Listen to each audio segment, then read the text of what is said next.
Ender Dragon.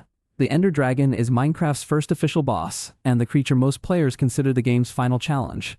It lives in the End, a separate dimension that can only be reached by locating a stronghold in the overworld and activating an end portal with 12 Eyes of Ender. Once the portal is complete, stepping through transports you to the End, where the dragon is already circling above the central island. The arena is built around tall obsidian pillars, topped with end crystals. These crystals continuously heal the dragon whenever it flies close enough, making them the first priority during the fight. Some crystals are protected by iron cages, forcing players to either climb the pillars or carefully shoot through the openings with a bow. The Ender Dragon attacks in several different ways. It can charge directly at players, knock them into the air with its wings, and launch dragon fireballs that create lingering clouds of dragon's breath. These purple clouds deal continuous damage, so staying aware of the ground is just as important as watching the dragon itself. The safest approach is to keep moving and avoid standing on the edges of the island, where a single hit can send you into the void. Slow-falling potions greatly reduce the danger of being launched into the air, while a water bucket can help soften long falls. Strong armor, a powerful bow, and plenty of food also make the battle much more manageable. After every end crystal has been destroyed, the dragon can no longer regenerate health. Use arrows while it is flying, then switch to a sword or axe whenever it lands on the Bedrock portal. Repeating this cycle eventually defeats the Ender Dragon, rewarding players with a massive amount of experience, opening the exit portal, and creating the first end gateway that leads to the Outer End Islands. Wither. The Wither is Minecraft's second official boss. Unlike the Ender Dragon, it never appears naturally. Players create it by placing 4 blocks of soul sand or soul soil into a T-shape and adding 3 Wither skeleton skulls across the top. As soon as the final skull is placed, the Wither begins charging before exploding with a powerful blast, making it important to summon it in a safe location away from valuable builds. Obtaining the materials is part of the challenge. Soul sand is common in the Nether, but Wither skeleton skulls are much rarer because they only have a small chance of dropping from Wither skeletons found inside Nether fortresses. The Wither constantly attacks by firing explosive black skulls that damage both players and the surrounding terrain. Many of these projectiles also apply the Wither effect, causing health to drain over time. During the second half of the battle, the boss surrounds itself with a protective shield that blocks all arrows, forcing players to finish the fight using melee attacks. Fighting in a large open area gives you room to dodge incoming projectiles. Milk buckets remove the Wither effect, while enchanted armor, healing potions, and golden apples greatly improve your chances of survival. After defeating the Wither, it always drops a Nether star, which is used to craft a beacon, one of the most useful late-game blocks in Minecraft. Elder Guardian. The Elder Guardian is often described as Minecraft's mini-boss because it is much stronger than ordinary guardians and serves as the protector of ocean monuments. These massive underwater structures generate in deep ocean biomes, and each monument contains 3 Elder Guardians guarding different sections of the building. Its most distinctive ability is mining fatigue. Shortly after entering the monument, nearby players receive this effect, making it extremely slow to break blocks. This prevents players from simply digging through walls to reach the treasure room or escape danger. The Elder Guardian attacks with a powerful laser beam that locks onto its target before firing. The beam gives players a brief warning, allowing them to hide behind walls or swim out of sight before the attack connects. Like regular guardians, it can also damage anyone who attacks it while its spikes are extended.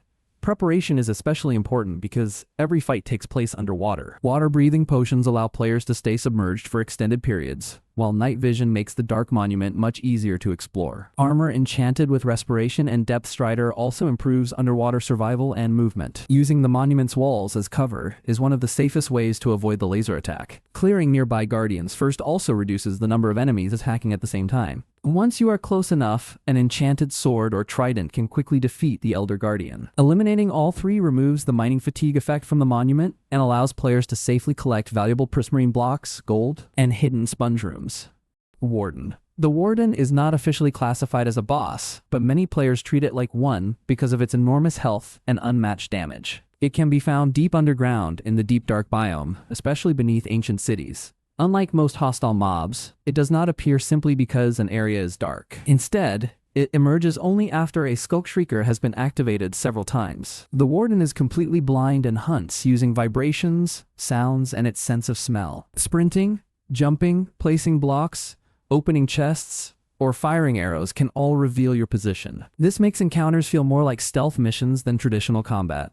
Its attacks are devastating. A single melee strike can eliminate an unprepared player, even with strong armor. If a target remains too far away, the Warden unleashes its sonic boom attack. This ranged blast passes through blocks, ignores shields, and deals heavy damage, preventing players from hiding behind walls. The safest strategy is to avoid summoning the Warden altogether. Crouching reduces vibrations, and wool blocks can absorb vibrations from footsteps and other actions. Throwing snowballs or arrows can distract the Warden by creating sounds somewhere else, giving players time to quietly escape. Although defeating the Warden is possible, it is rarely worth the effort because it drops no unique boss reward. Players who choose to fight should bring fully enchanted netherite equipment, powerful weapons, plenty of healing items, and expect a long battle against one of the strongest creatures ever added to Minecraft. Illusioner. The Illusioner is an unused hostile mob that exists in Minecraft's game files but never appears during normal survival gameplay. It was originally introduced as part of the Village and Pillager update and was expected to become another member of the Elager family alongside Evokers, Vindicators, and Pillagers. Although fully functional through commands, Mojang never added it to raids or natural world generation. Because it cannot spawn naturally, the only way to encounter an Illusioner is by using commands or custom maps. This has made it one of Minecraft's most mysterious unused mobs, with many players wondering why it was left unfinished. The Illusioner's signature ability is creating illusionary copies of itself. During combat, it becomes partially invisible and summons several fake versions that surround the player. Only one is real, making it difficult to land accurate attacks. It also uses a bow and can apply status effects with special arrows, allowing it to fight effectively from long range. The best way to avoid taking damage is to keep moving and use cover whenever possible. Watching which copy is actually firing arrows can help identify the real Illusioner. Shield blocks many incoming arrows, while ranged weapons allow players to attack from a safe distance. Once the real Illusioner has been located, the fight becomes much simpler. Strong melee weapons or enchanted bows can defeat it quickly before it has another opportunity to create more illusions. Even though it was never officially released in survival mode, the Illusioner remains one of Minecraft's most complete unused enemies. Giant. The Giant is one of the oldest unused mobs still present in Minecraft. It is essentially an enormous zombie scaled up several times larger than normal. Although it still exists in the game's files and can be summoned using commands, it was never given a real purpose and does not naturally appear in any biome. Early in Minecraft's development, the Giant was mainly used for testing. Its massive size made it useful for experimenting with mob scaling and collision, but Mojang never developed it into a proper enemy or boss. Unlike the other creatures in this video, the Giant has very limited behavior. It does not possess unique attacks, special abilities, or advanced artificial intelligence. In most situations, it simply behaves like a normal zombie, only much larger. Because of this, it is often viewed as an unfinished concept rather than a complete mob. Avoiding a Giant is simple, because it cannot appear during ordinary gameplay. Players only encounter one by deliberately spawning it with commands, or through custom maps and modifications created by the community.